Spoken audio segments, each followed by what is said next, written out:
You unlock this door with the key of imagination. Beyond it is another dimension. A dimension of sound. A dimension of sight. A dimension of mind. You're moving into a land of both shadow and substance, of things and ideas. You've just crossed over into... Deny all the things I've seen, all the things I've discovered, but not for much longer. Because too many others know what's happening out there. And no one, no government agency has jurisdiction over the truth. You want answers? I think I'm entitled. You want answers? I want the truth! You can't handle the truth! Harry. And the truth shall set you free! What is up, everybody? Brother Sin here. We got Joel the Godfather and Lad going to bring you a great little podcast here. But first, I want to get back to something I've gotten a pretty big pop from you guys on. You enjoyed the first little poem. So I'm going to give you another little homage that I wrote to the Bellator 192 Grand Prix. Some of you may have already seen the video, but I want to get it out there for all the audio listeners. The night had come. All the training was done. There was a fight at the Forum. The crowd full. Minus this one. Rampage was there, always ugly as sin, and his foolish ego thought it was a walkaway win. The gangster walked down as if stalking his prey in the cage, ready for 3 rounds of pure, controlled rage. The pundit said he was done, that he needed to turn the page, but Chael dazzled them all, outsmarting his age. The ref waved them in, commencing the fight, and Rampage quickly learned that this wasn't his night. While blasting that left to the side of his face, Chael unleashed on his foe at a true wrestler's pace. He busted his jaw and he blackened his eye, and it wouldn't be long till Rampage was staring up at the sky. Chael beat and abused him like a merciless king.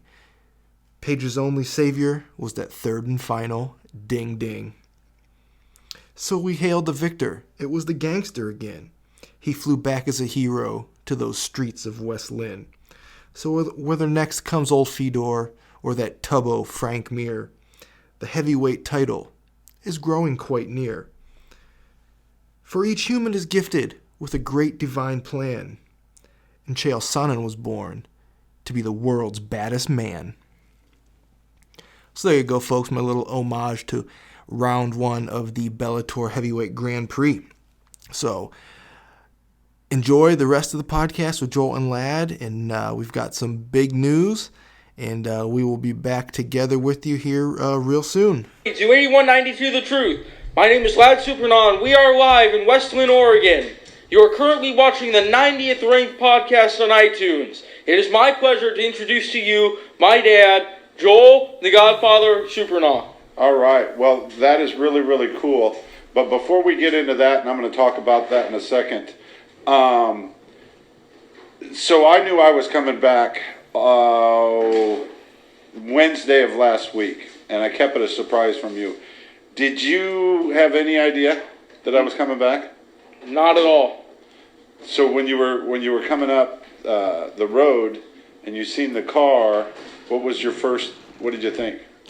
At first I thought it was a stranger, or I thought it was like my next door neighbors, and I was like, why is this person in my yard? And then I saw you, and I was happy. You're happy that you're kind of no-selling it. You're going to be like, oh, it was awesome, and blah, blah, blah, blah, blah. Nothing? Yeah, I mean, I was really, really excited that my dad was coming. And, yeah, I jumped up and gave him a hug. But he filmed it. He apparently filmed my reaction, and he accidentally made a clown face, so I disapproved. But he disapproved. So the ones of you that have teenagers, you know they turn on us, and they get a mind of their own, which is fine, and they're not your babies anymore. And everybody's been telling me this for quite some time, and I was like, no, it's not going to happen. Me and Lad are way too tight. It's not going to happen. It's not going to happen to us. No way. Well, it's happened, and I understand it's part of growing up. I'm not the coolest guy in the world anymore. I can't use his likeness and his faces without his approval.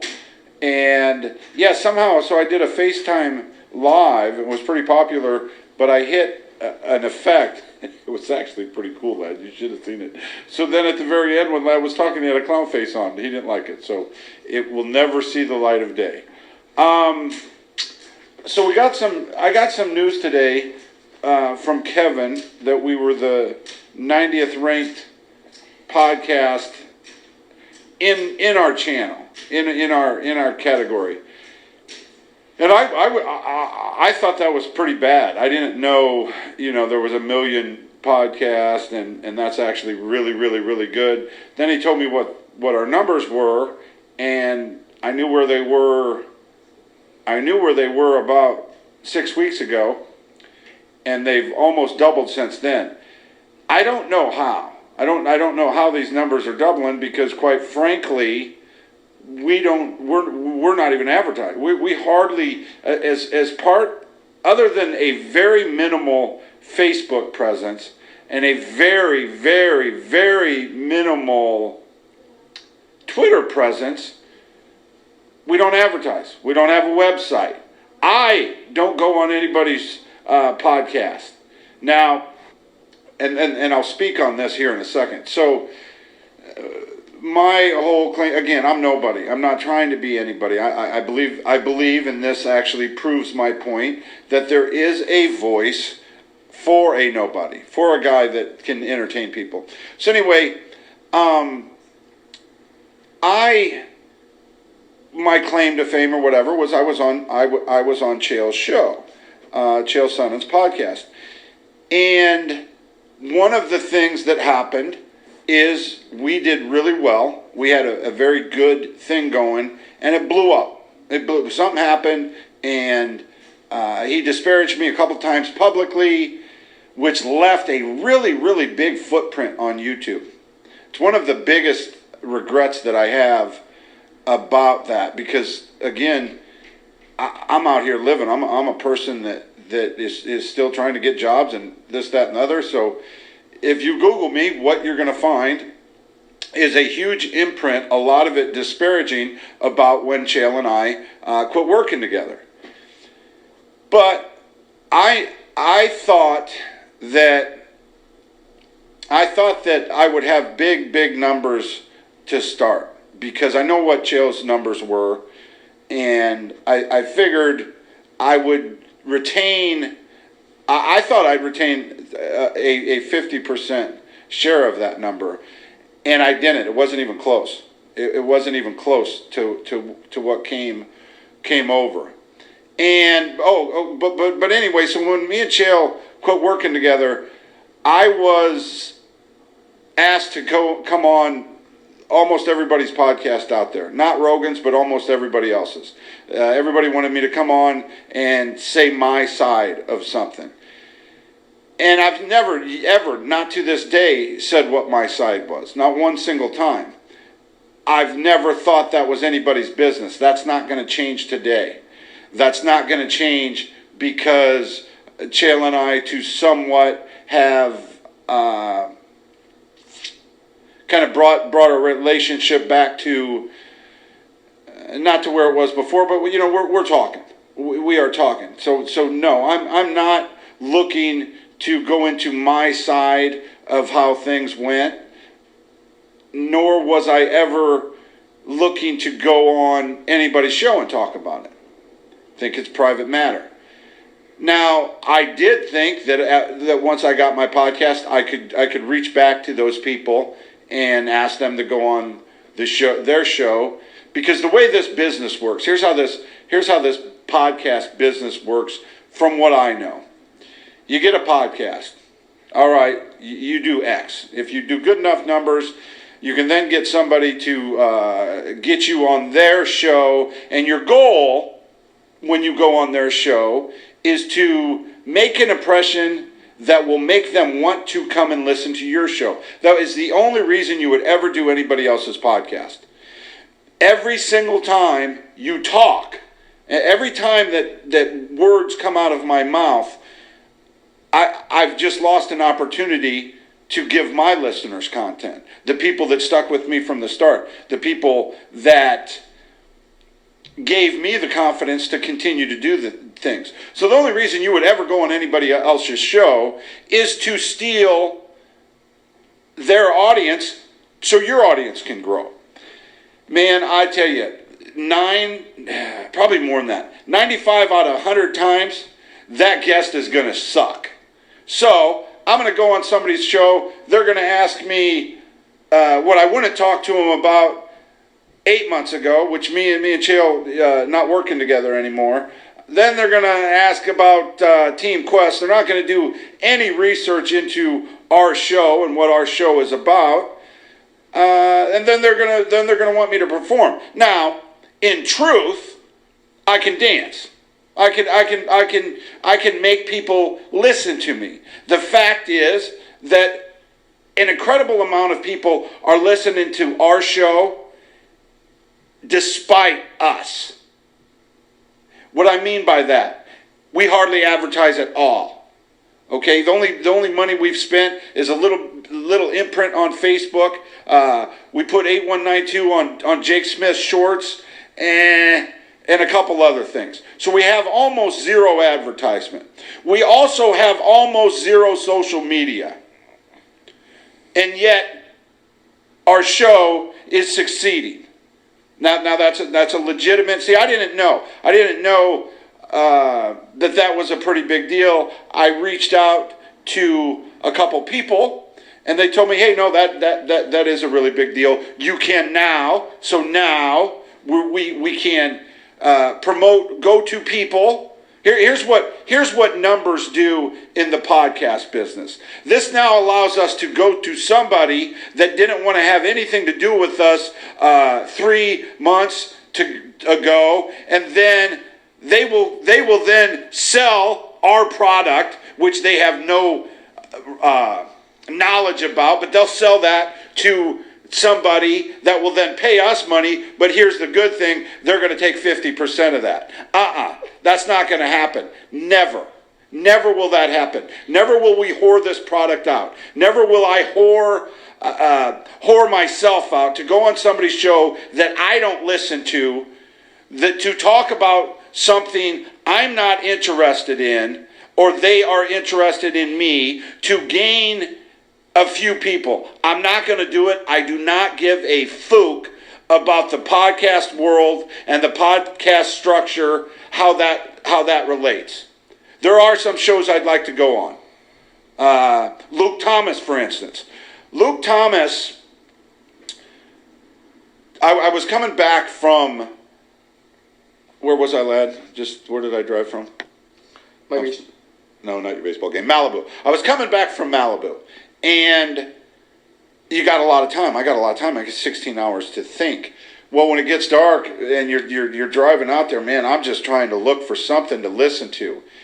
And the first thing I listened to Bully Ray, the wrestler, and his partner, I forgot who it was, on a pro wrestling podcast, or Sirius Radio, pro wrestling, Sirius Radio. The one thing I noticed about Sirius Radio, geez, do they run a lot of ads. You know, I think that one of the reasons we have so many listeners is we don't run hardly any ads. Once in a while we'll get a sponsor, we'll talk about them a little bit, and you know, I'm sure Brother Sin has some things up his sleeve coming down the pike as we grow, and that's fine. We want to grow, we want to get better. But so I listened to that, and then I listened to Luke Thomas. Now, Luke Thomas has had a podcast for a while. He's an MMA journalist. I believe he works for ESPN. I believe he writes for ESPN. But anyway, he's been around. He's been around forever. And I had cut a couple podcasts on the way home, and he basically said the same thing I was saying about the UFC in different ways. We had agreed with each other on content in terms of what he was talking about, but the one thing that he was upset about was he was upset that you would have DC fight Stipe What are the other 2 fights announced for the DJ? DJ, which is Demetrius Johnson, and TJ Dillashaw. And then Cyborg and Amanda Nunes are reported to be on that card. And the reason he was upset about that was he was upset because it wasn't building legitimacy within the weight classes. It wasn't doing anything for 205 pounders. It wasn't doing anything for heavyweights. All it was doing was making a big event. The one thing, but again, I would go on Luke Thomas's show because he actually knows what he's talking about. Most of the MMA journalists, again, man, I know who they are because a lot of them showed up at my car dealership 15 years ago with a microphone in hand, wanting to get an interview with Randy or Matt, or Evan or somebody. I watched this sport grow. So a lot of these MMA journalists are not journalists. There's hardly a journalist on the show. They're no different than I am. They've got a median that they can talk about, and they can convince you that they know something about the sport. Most of them don't. Most of them don't have a clue. I did like what Luke was saying, but again, what Luke was saying mainly was he was really upset because it was tearing apart. It wasn't doing anything for the weight classes. It wasn't doing anything for longevity. He was dead on. We both agree the fact that these guys are hemorrhaging money. They need to make some serious money because they sold the company for $4.6 billion. Now that company has to produce what a $4.6 billion company would, and since it was oversold, those numbers are not legitimate. And what you're going to see is you're going to see people jumping off the ship. I said this the other night. Whoever owns the UFC now, they will not own the UFC in 24 months. It won't happen. It would probably be less than that. But the thing that Luke was really upset about doesn't really matter, and that is the legitimacy within these weight classes.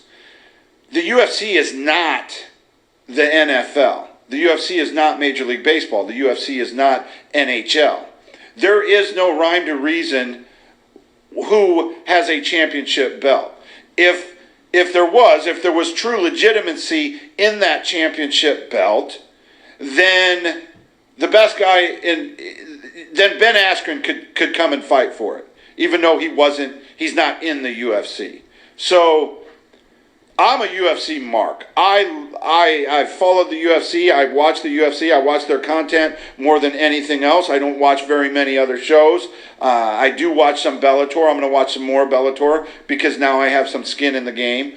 But I would go on Luke Thomas's show. There's some people out there that I would go on their show, but I'm not looking to make the rounds. I'm not looking to do anything that I haven't done before other than get a website, get a studio, do some marketing, get an intern, get some good sound. I mean, do some basics that you would want.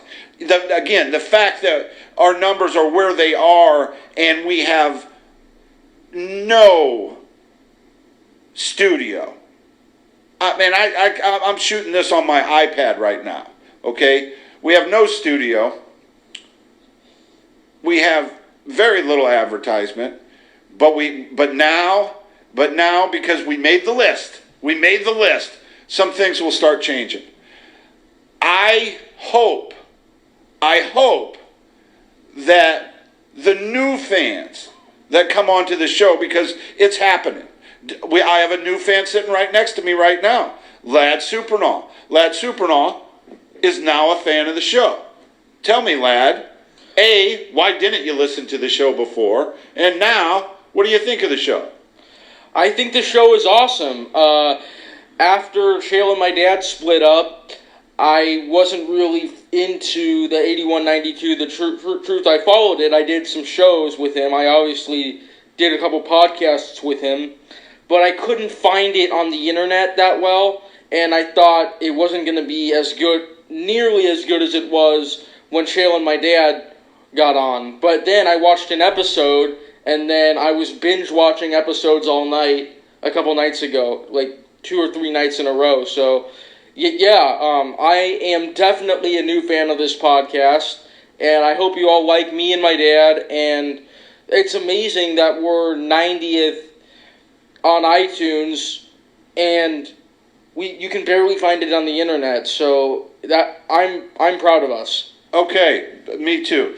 All right, so that's and then here's another drawback. Now, when I was on Chael's show and Chael had a very, very big number, for whatever reason, it was just me and him going to a studio, and I never really drew into numbers or anything. But then my sister started listening to the show, and other people. Then I started getting a rub. I started feeling a rub. People saying, "Hey, I love you on this, that, and the other." Well, the reality is, I didn't listen to too many of those shows because most of those shows that I did, I wasn't able to articulate with you that I was anything more than a lunatic. I could cut a hot promo, I could say funny things, but in truth, it wasn't until I have been able to talk to you for hours upon hours upon hours that now the masses are saying, I'll listen to that guy. Now, I told you from the start. I told the people when I started going on to Chael's show and I started getting a little bit of rub. I said one thing and I meant it. I said, if you put a live microphone in my face for an extended period of time and you have enough people listen to me, one or two things will happen. Either I will become famous and make a bunch of money, or B, I'll get arrested. They'll find out where the bodies are buried. They'll find out where the gold is hidden. I'll let something slip. Well, I haven't told you where the bodies are buried. Nobody knows where the gold is. But now you're starting to listen. Now you're starting to understand, hey, that guy, what's he doing? What's he doing over there at 8190 The Truth? He's just being real. He's just a guy struggling in life that wants to get fit and healthy, and he's real about what he's going through. But the point I want to make is, now, the people that didn't listen to the show before it made a list will find out it made a list. Those people will start listening to the show. Those voices will start coming to me, and they will start telling me what I should or should not do. Guess what? I don't give a fook. I do not give a fook. I will not change. No. I will not cater. I will not bow down. I will not edit myself. I run these things. These things hit go, and they never stop. The only thing we ever do is we edit something out. What we edited out the other day was a story about my mentor, Billy Francis. I have complained on Chael's show and on my show about how much I hate the car business, how negative the car business is. Well, the reality is, I've made millions and millions of dollars in the car business. And the reason I have is because Billy Francis taught me how to be a salesman, how to be a professional salesman and do it in any avenue I chose to do it in. Billy Francis passed away last week. I told a story on the podcast that was a funny story, but it was probably not the time to tell it. So Brother Sin edited it out of there, and I actually truly appreciated he did that. But Billy Francis, I tell you, one thing happens, the kind of world that we live in is when people contact you, they either contact you because something good's happened. Nobody ever contacts you when something bad happens. Ever. Like if something bad happens in your life, ooh, you're the plague. Something good happens in your life, or something good happens to somebody around you, you are then going to get contacted by a lot of people. Well, death is like that as well. Billy passed away, and Billy affected a lot of people. Hundreds and hundreds and hundreds of people owe a great deal of their success to Billy Francis, me included. Me included. Well, I haven't seen Billy in a while. The last time I seen him was about a year ago. We had some drinks, and I took an Uber and dropped him off. And I haven't seen him. I haven't spoke to him since then. This is a guy that made a big impact on my life. Now that he has passed away, I need to tell you how great he is. Well, what I should have done before is reached out to Billy, let him know what a big impact he had on my life, try to maintain a friendship that we've had for 25 years. But that's not the way the world works. The way the world works is we are only interested in what is going on in our everyday life, in our everyday second, and what we can get and what we can do and who we can get what from, that we miss the boat. Me included. I have a brother. I mean, he is a very, very close friend of mine. His name is Steve Scott. If I needed something, he would be there for me. If he needed something, I would be there for him. He has a 2-year-old son I've never met. And I'm going to remedy that situation. I'm going to remedy that situation. So guys, listen. Take something from this show today other than how cool we are, okay? And you guys are the ones that are cool.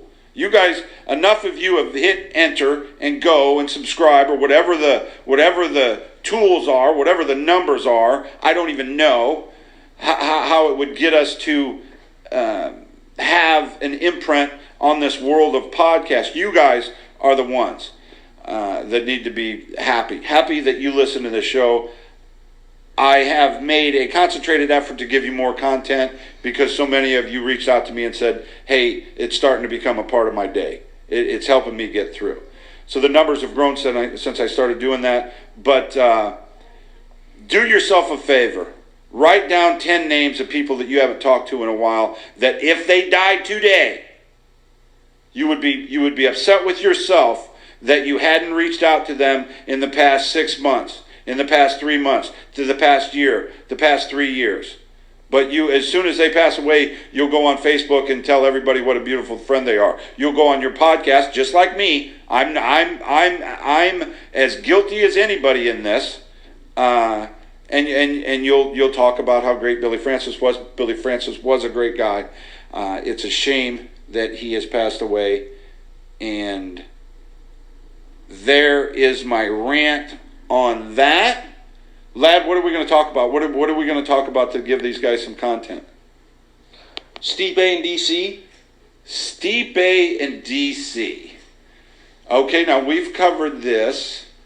We've covered this before. What do you think about Stipe and DC? I think it's a very interesting fight. I was surprised after the Ngannou fight that they promoted that fight right away. DC has beaten every light heavyweight there is to beat, and not only beat them, but broke them, except John Jones.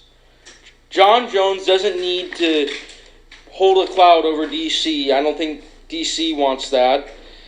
But DC and Stipe, that's a really good fight. And DC's undefeated at heavyweight. He's fought at heavyweight for all of his career until 2013.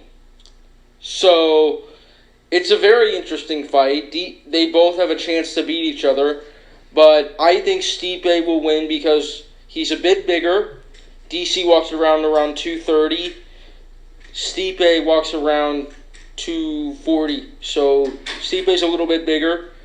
I think he can beat DC by decision.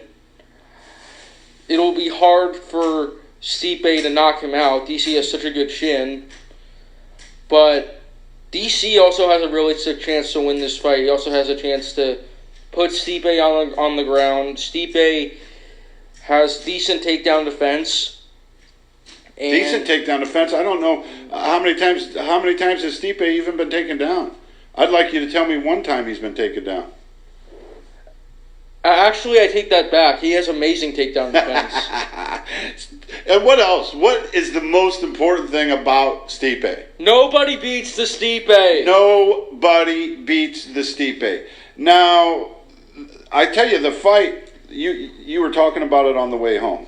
And I don't want to spend all night talking about fights. I would like you to think of another subject that we can talk about. Got the Super Bowl coming up. You can tell me about school. You can tell me about how you became an MMA fan. I think that would be an interesting story. Out of your words. You had mentioned that Ngannou against the Beast would be a good fight. Yeah, it would be an awesome fight. I know Derek Lewis has a fight with Marcin Tybura. I think if Lewis beats him, and especially if he knocks him out, that's the fight to make.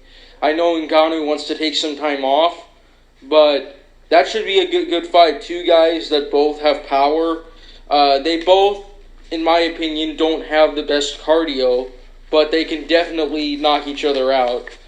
I think the Beast beats both Tybura and Ngannou. Woo-hoo! I like that. I mean, the one thing about Ladd and I is we are fans of this sport, but when we like a guy, we'll ride with him. Mm-hmm. We ride with him. We like Derek Lewis. We like Mark Hunt. We usually ride with those guys. We're riding with Frankie Edgar, even though, if it was life or death, we'd pick Holloway. I think both of us would, but we're gonna ride with Frankie. Yeah, so that's a great fight. One of the things that happened to me on the way home from Medford, again. Now that I have a new fan, Ladd. I don't want to share that story. So I'm going to temper. I'm going to save. I'm going to save the story, guys. Ask me about what happened in Eugene, Oregon, and I'll come around. I did something that Costanza would have done. If you guys are fans of Seinfeld, when George got really smart and figured out the odds of making it with some foreign house cleaner, he said the odds were too high. He had to do that. I did something very similar. I will come back to that. It's a great story. Brother Sin will have that story. But again, I'm going to temper it because we have new fans now. I don't want to scare the new fans off. The Super Bowl's this weekend, Ladd. But before we talk about the Super Bowl, you grew up around, Randy has been like an uncle to you for your entire life. You've known Chael your entire life. You've grown up around the MMA world. I used to watch, always watching the fights.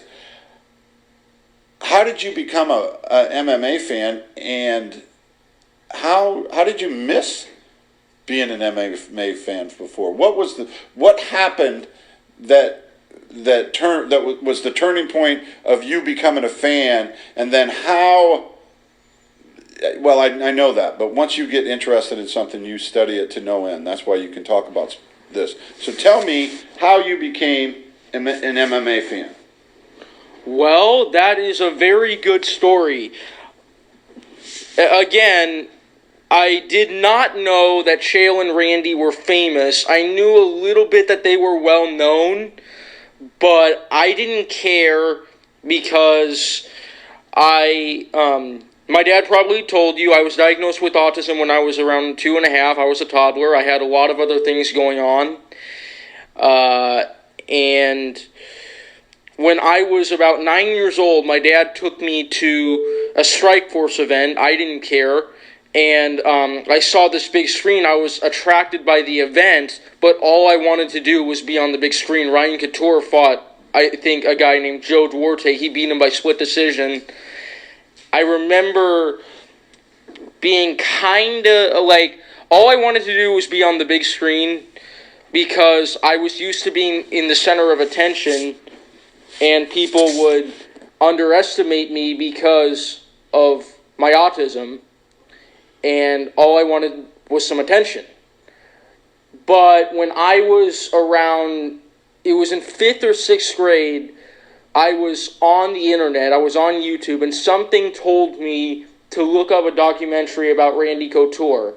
And I hadn't seen him in quite a bit. Over in the past couple of years, we only talked, in the past 3 years, we only chatted or seen each other 3 times. So something told me to go look him up, and I watched a documentary about how great he was, and I was hooked. I immediately was like, oh my God, I've known this guy my entire life. No one's ever forced me to watch any of his fights or any of Chael's fights. So I became hooked on it. A couple months later, I was studying MMA. I was studying all of Chael's fights.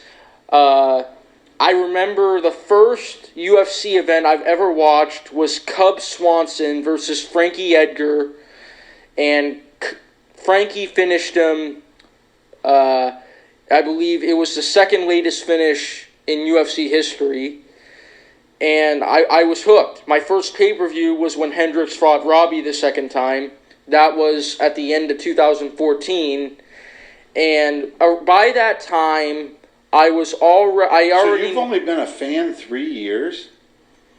I've only been like a true super fan for 3 years. Before that, I studied some of the fighters. I watched videos on video games and stuff. But I've only been like a true super fan for a little over 3 years. Well, I tell you, you are a super fan. I mean, you probably know every one of Chael and Randy's fights. You're probably great at that. What is the thing? What do you like the most out of an event? Out of going to an event, going to a live event, obviously it's usually in Vegas, or watching a live event with me on TV. What do you like about those things, and what do you prefer? Do you prefer watching them at the house, or do you prefer going to the fights? I think almost anybody would say they would like going to the fights better. The adrenaline is just insane. But I also really like it, especially, I like it best when it's just me and my dad, because let's face it, not a lot of people are as big as sports fans or UFC fans as us, and when there's several people around to go to a house, they may not know about the fighters. Okay, I love that. So I love what you're saying there. So, oh God, this is beautiful. I'm so glad that you picked that up. So, when you go to somebody else's house and you see that the fans don't know what they're talking about, it irritates you to no end.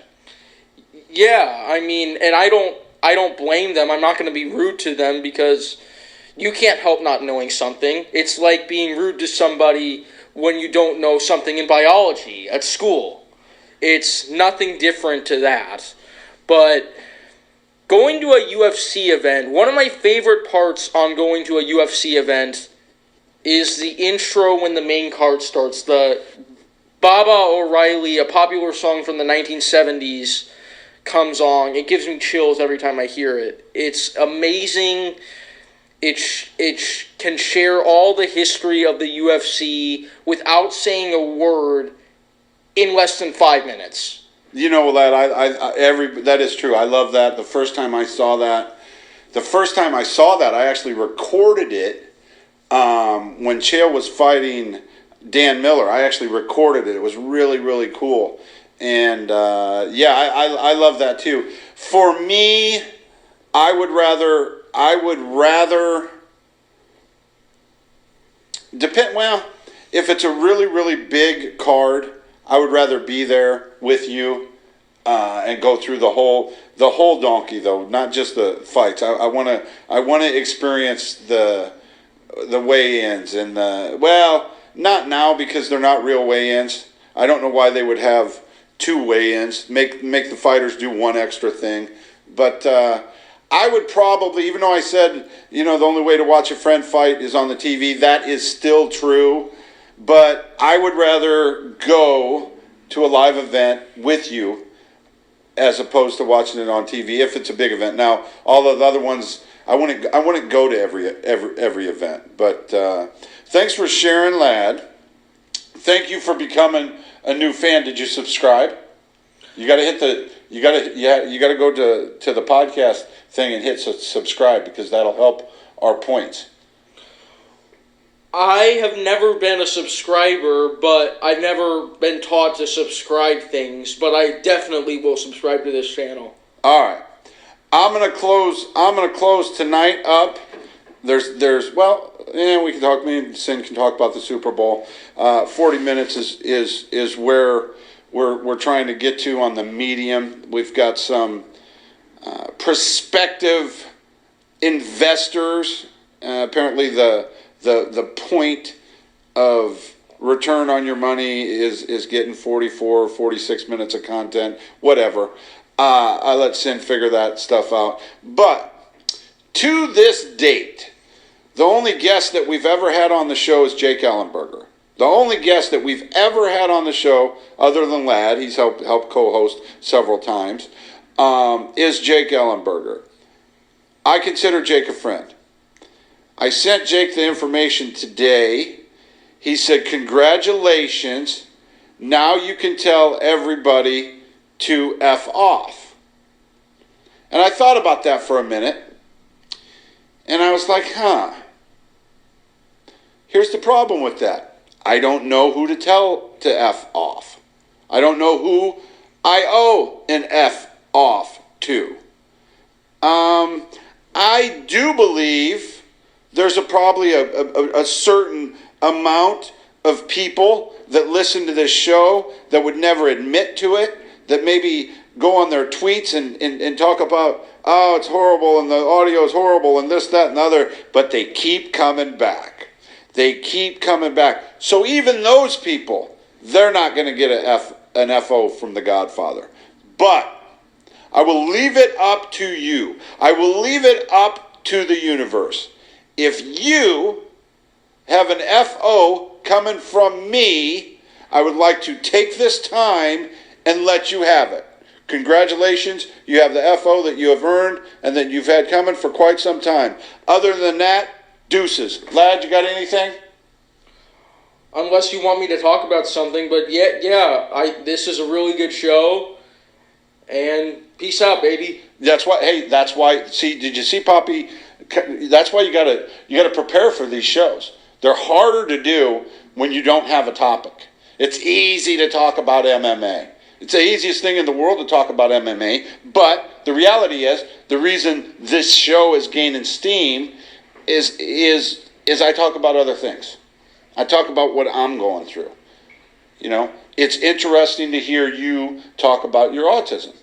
People respond to that because a lot of people are in that situation. They're in that situation. Lads trying out for the baseball team.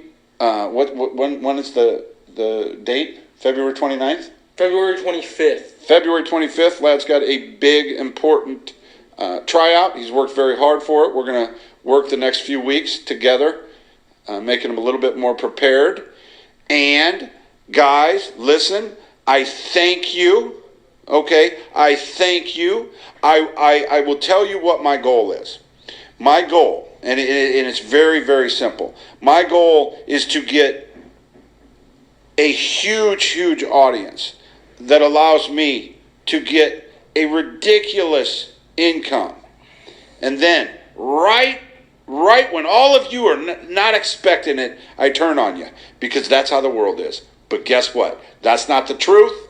That's not 8192, and I'll never do that. Deuces, bitches.